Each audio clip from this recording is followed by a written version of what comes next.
Hey guys, new video here, tanking the Sirus storms and pretty much all of Sirus's abilities. This is probably the most asked question, not only on my stream, but anyone who's playing a purposeful Harvey build. They ask, how is it that you're able to tank the storms first? And then why does Sirus do absolutely no damage to the character? And although, like, after you play this build, like if you play the starter version of Jardian, in my chat you can type !build. The first POB is the budget version, or you play the very advanced version, which costs lots and lots of exalts.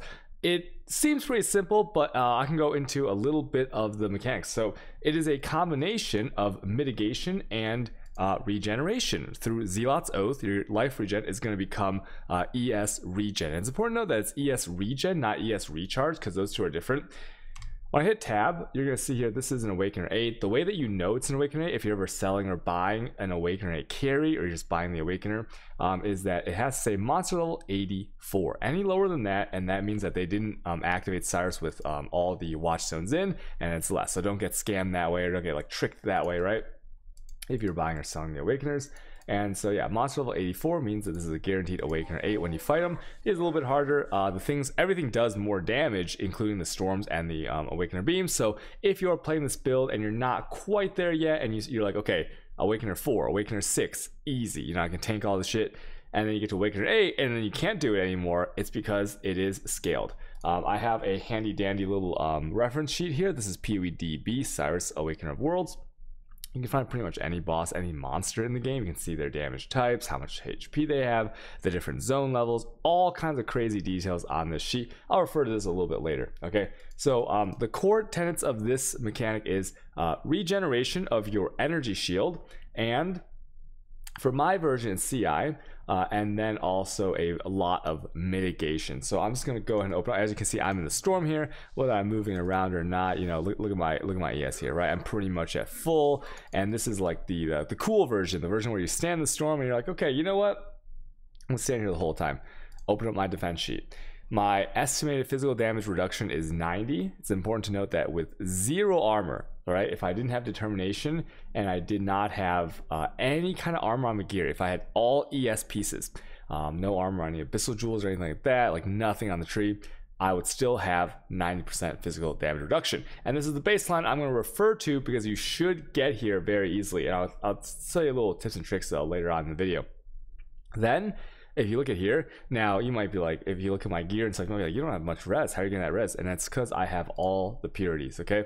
And the purities are multiplied by the Purposeful Harbinger. Important to note that this build is Purposeful Harbinger. The build is not Power Siphon. The builds are not EK. The builds are not Divine Ire. The builds are not Spark. The builds are Purposeful Harbinger, which is one node on your cluster jewels right here, okay? Aura buffs from skills on you have 10% increased effect for each hero affecting you.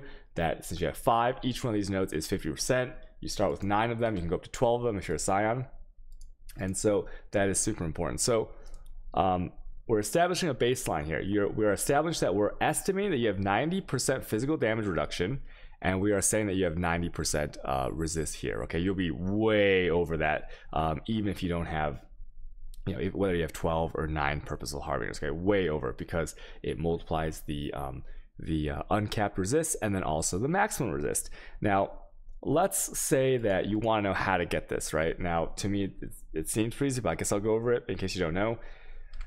The starter version has 9 Purposeful Harbingers. Purposeful Harbinger, once again, is, this node says 10, right? For each herald affecting you. But because you run every single herald, Purity, Ass, Agony, Thunder, Ice, right? This node is essentially 50%. 50, 50, 50. Each cluster jewel is 150. This is 150. And this is 150. If you're a Scion, you would have this, but I'll talk about that a little bit later. So the starter version has enough to have a 450% multiplier, which essentially is if you just count the total multiplier, because like if you have 100%, it's times 2, right? So 450 is essentially 5.5. Now, if you look at a purity gem, it is 4%, right? So 5.5 would be 22. However, in PoE we round down, so it doesn't really matter anyways, because if you look right here, where is it? If you look right here, your base max res is 75, right? So even if you're at like 4, if you're at 4, you would be at, I'm sorry, in this situation you don't round down because it's an even number. So it doesn't make sense. But even if you were at 400%, right? 5 times 4 is 20%, you'd be at 95, right? But we're at 450. Even if you were at like at 300%, you'd be times 4. 4 times 4 is 16, right? 16 plus 75 is 91. So even if you had like way less purposeful harbingers, the elemental mitigation should be fine, okay? Whether you have 9, 12, 8, 7, you should definitely be capped out at 90. If you're not capped out at 90 for whatever reason, you might have like very few purposeful, right? Because once again, the budget builds start with they start with like 9 of these purposeful harbinger jewels, okay, from the meteor clusters. So that's taken care of. Your mitigation is taken care of. And I'm going to just show you one thing real quick, because once again, before I even talk about this regeneration rate, I'm going to turn off all my auras here. And the way I'm going to do that is I'm just going to go ahead. Well, I don't know if I take damage here, but let me just unequip this, unequip this, unequip this, unequip this, unequip this, unequip this, unequip this, and unequip this. So now all my auras are off. You see, like I don't have any stuff going on here. Look at my resists, all negative, right? Now what I want to show you is, because the purposeful harbinger build to tank the storms, we always assume you have 5. Like there's no way you'd be playing this build without 5 of these heralds, okay? And now that we have the resist covered, okay, I'm going to show you the damage reduction here. First, the estimated physical damage reduction does not mean anything without any kind of auras on. Why is that? Because armor in this game, it works kind of like this. This is a TLDR. You can go to the wiki to see more advanced like equations, like Albert Einstein levels, the diagonal theorems. But this is like this. If you get hit really hard, armor doesn't do jack shit. Okay, you might as well have no armor.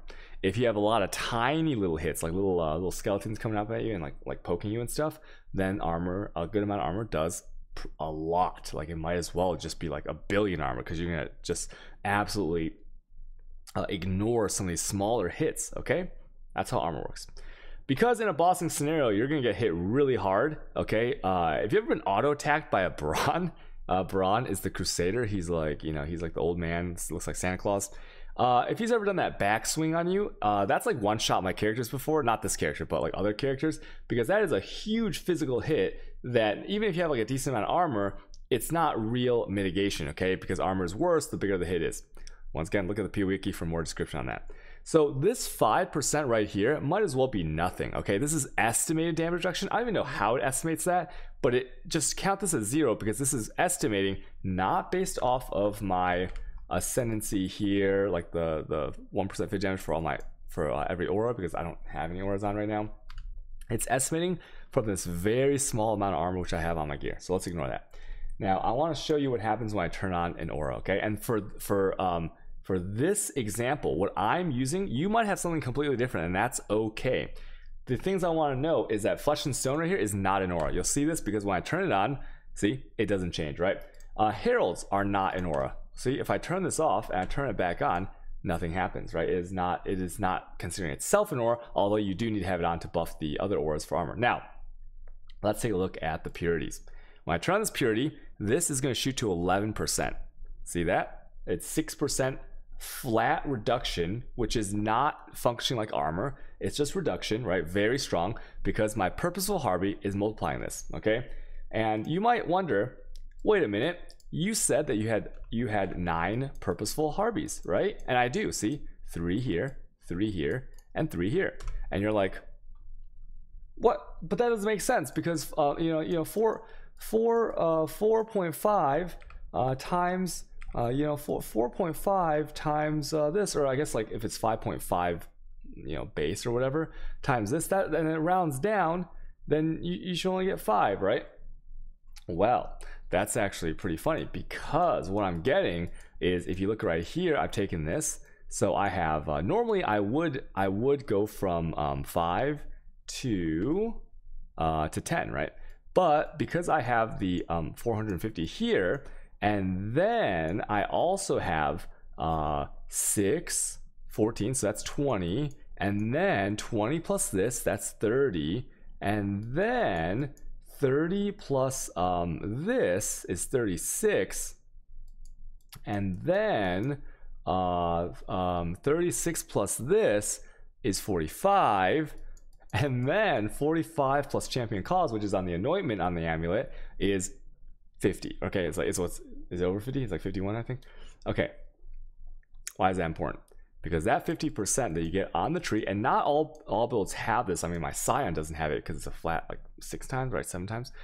So because of that, that 50 adds into the 150, 300, 450, and then the 50 I just mentioned for 500. That is 6 times, right? Because 500 is 500%, but then you have a base 100%. So it's 6 times whatever number you're getting before. So if you read right here, unwavering faith, 1% physical damage reduction to you and your allies times 6. Make sense?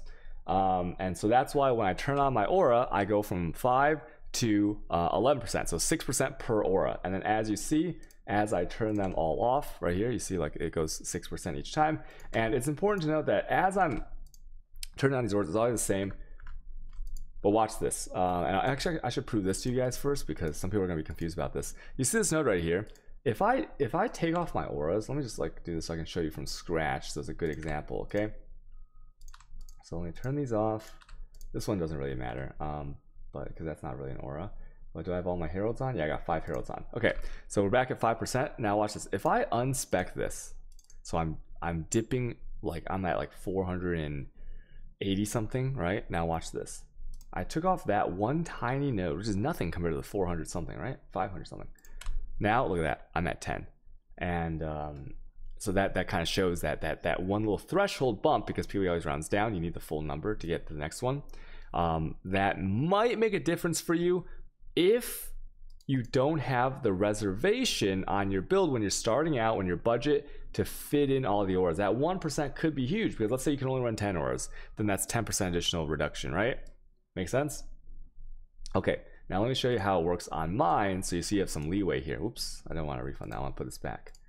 Okay, so we're assuming we have all our heralds. We're going to start turning on auras. Purity of Lightning is an aura. Look at that, 17%. Wrath is an aura, 23%. Dread Banner right here, that's an aura. That's 29%.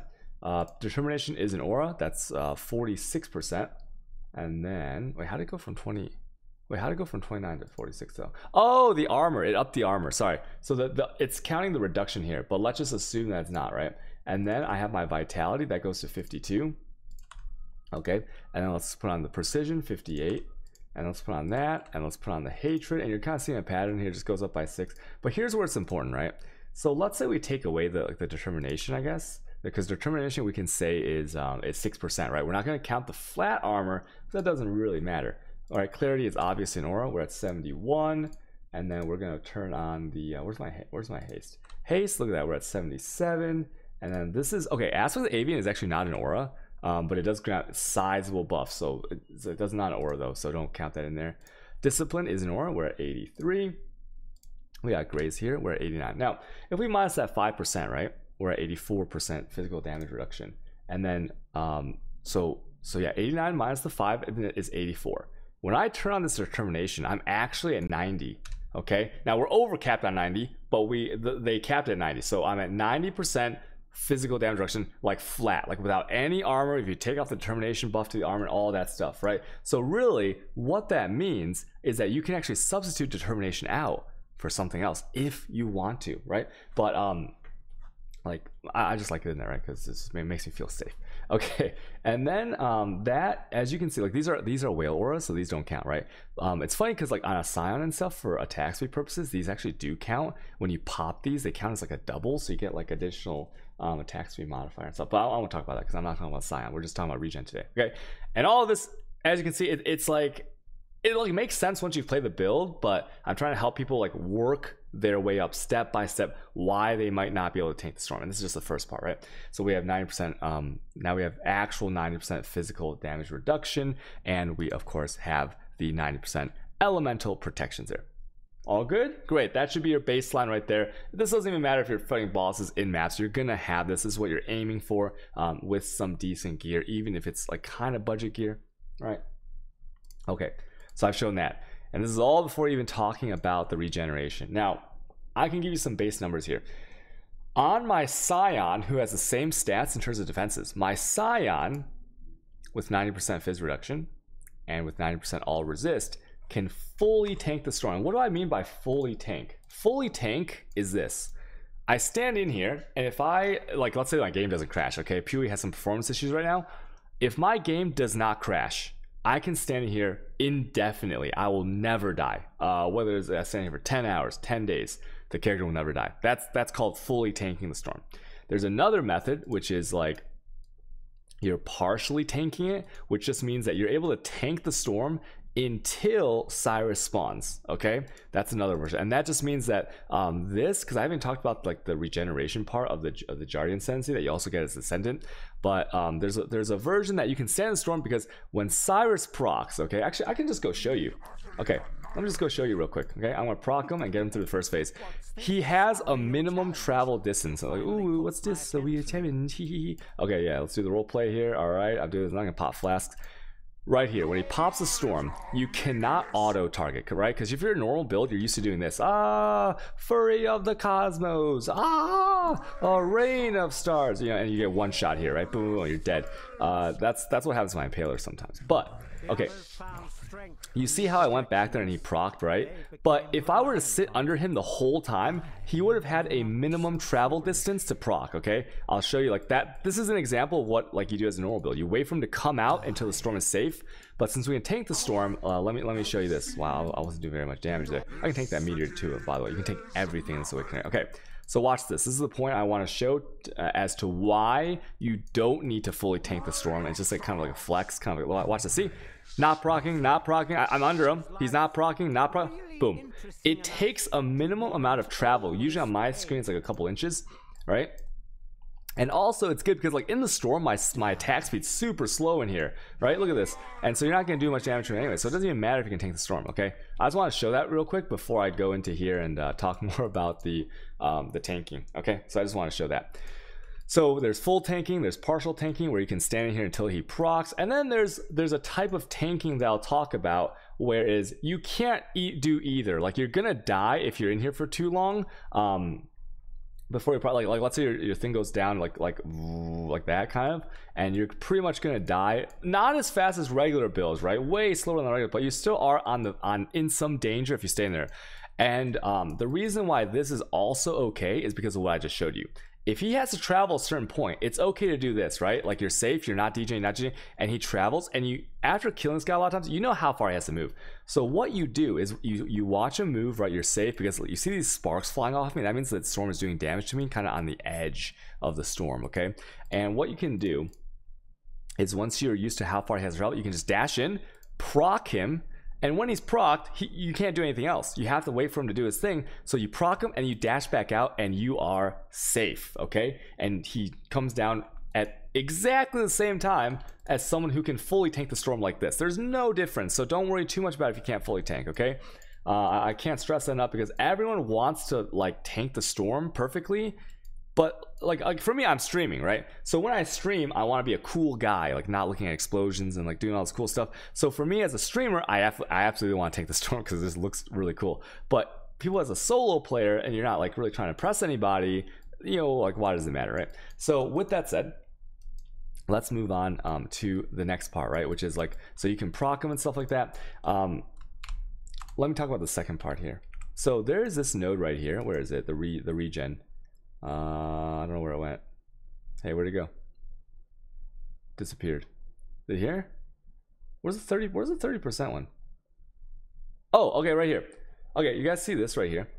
So this node right here is a very nice node on the SCION, okay? Because some of you guys will be switching over to the SCION variant, which is stronger, given enough investment. Now, this says every 5 seconds regenerate 30% life over 1 second. Every 5 seconds. So it's basically 6% of your well, it's more because you're gonna have recovery and stuff, but it's basically 6% over 1 second, but multiplied by your recovery.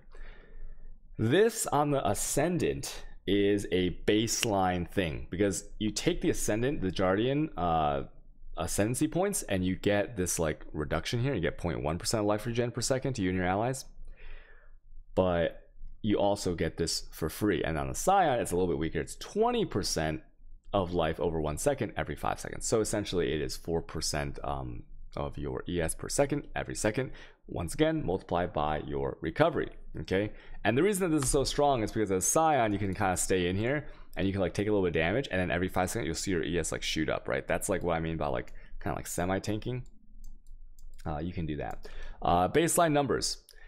On my Scion, who has the same stats, okay, 90, 90, 90, 90 for the resist and the physical reduction, my Scion can fully tank the storm, as in fully tank the storm, as in sit here forever, go to the bathroom, go eat dinner, whatever, and come back with 1.4k regen at this number, energy shield regen 1.4k, okay, and with a recovery belt.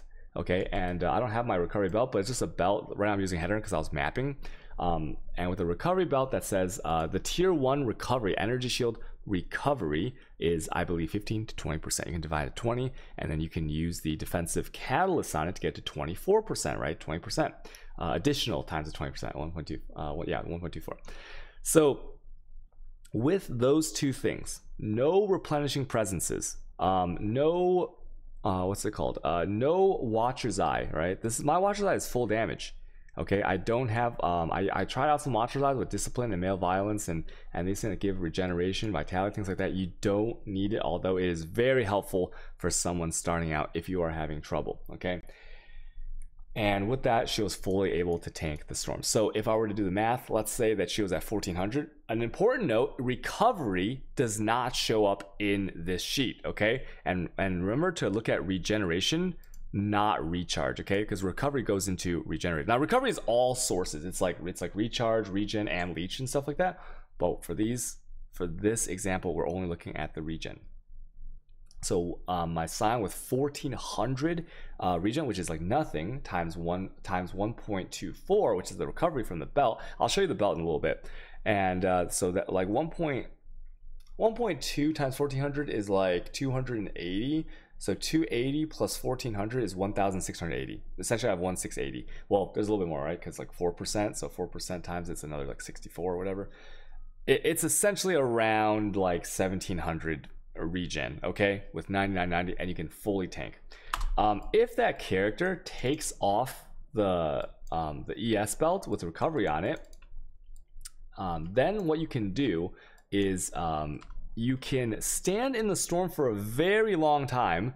Like it'll slowly tick, like if we're looking at like the ones or okay, you see it, what place is that? The number after the comma, the 2, is that the hundredth number? It'll go like 2109876543221, like it'll go like that, right? It'll go like follow my mouse, it's like this, like this, like very slowly down. So not fully tank if she takes off the recovery belt. Actually, let me just show you the recovery belt. Okay, I don't want to die in here because I have XP and stuff.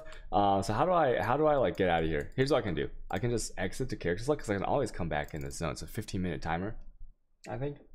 So I'm just going to show you the belt so you guys know right now. So the belt looks like this is the one I swapped to for bossing, for Uber Elder as well. You see that the only line I care about right there on the belt, besides having a nice jewel in there as well, is I have a line that says energy shield recovery rate. Okay, that's 20%. Yeah, so okay, I misspoke. 16 to 20 is tier 1, not 15 to 20. 16 to 20 multiplied by the catalyst on their defense into 24% recharge rate, right? And that once again multiplies the regen. Where's my regen?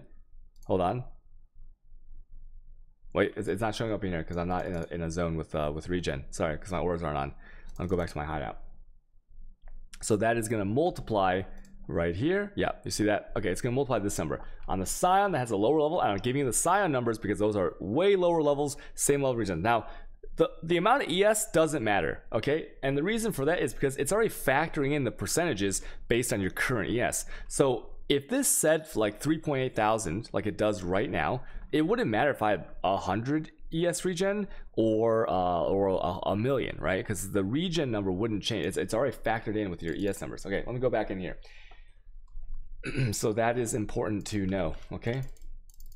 Now this character is way over capped. Like this guy can stand with 3.8k times, if I had the belt on, right? 3.8k times 1.24. With the belt on, I can tank like 4 flame geysers and the storm and getting hit by like the Fury of the Cosmos attacks, okay? This is way too much regen, and the reason that you have so much is because Jardian gets 0.2.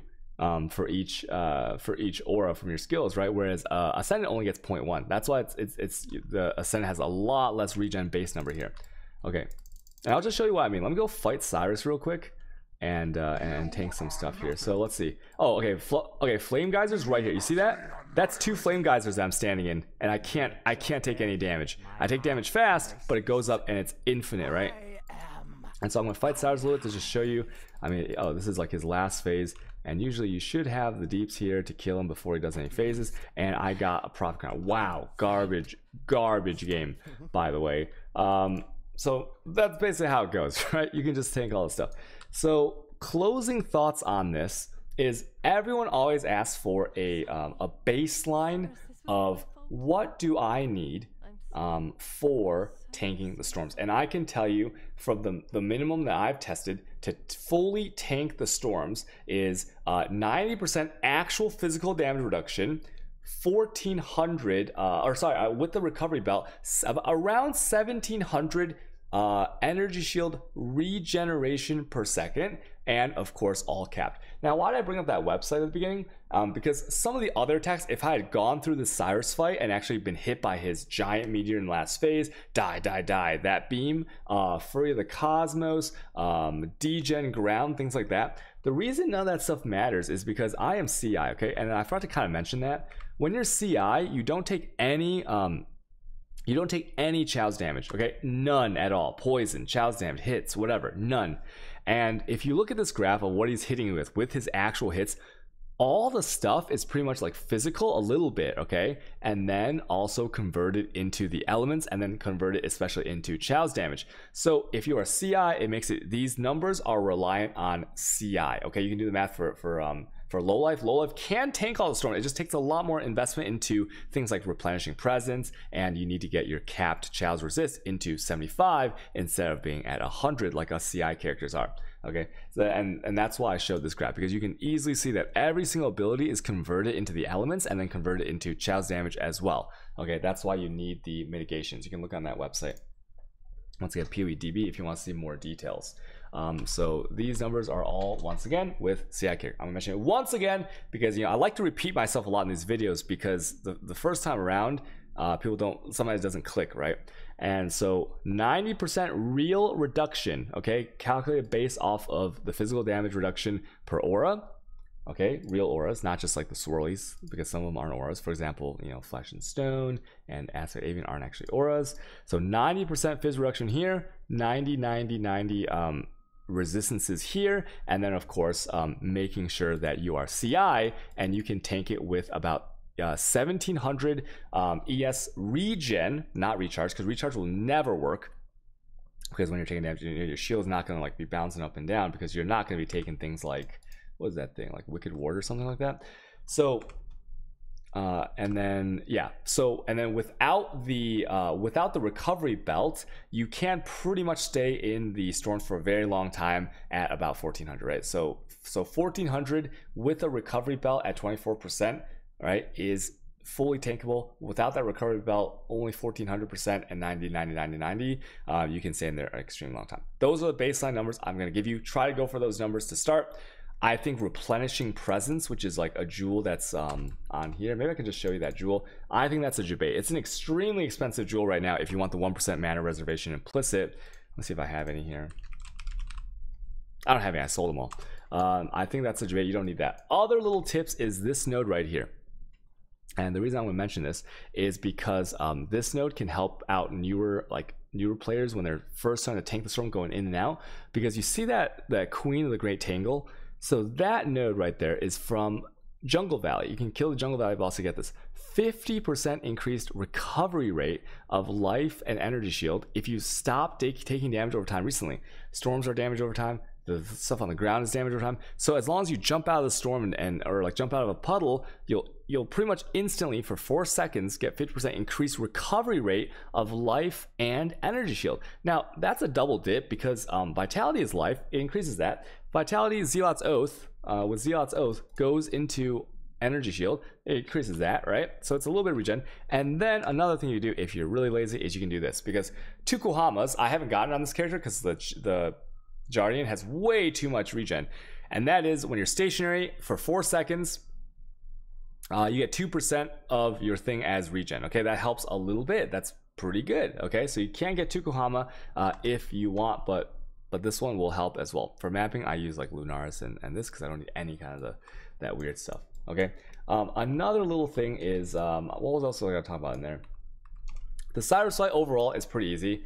You can't tank it, and while you're learning stuff, it is obviously better to learn the Sirus fight and do it, 5 to 10 times, go through the mechanics and not tank it, because like what happens next league when this is absolutely gonna get nerfed, this build does not exist next league, and you have to like do it on regular characters. You're not gonna have the muscle memory for it, so it's good to still learn the fight on other characters, but enjoy the build while you can. Was there anything else I needed to mention on here? I already talked about the Pantheons and everything. And yeah, that's about it, right? I hope I don't know, I'm sure I missed some stuff, but I just want to talk about this because it's like this is like the most asked question when I'm fighting Sirus, so decided to make a video about it. Okay, if you guys have any questions, I stream every day at twitch.tv/qdog_. You guys can check me out there. All right, thanks for watching my video, guys. Okay, bye guys, bye. Thanks for watching my video.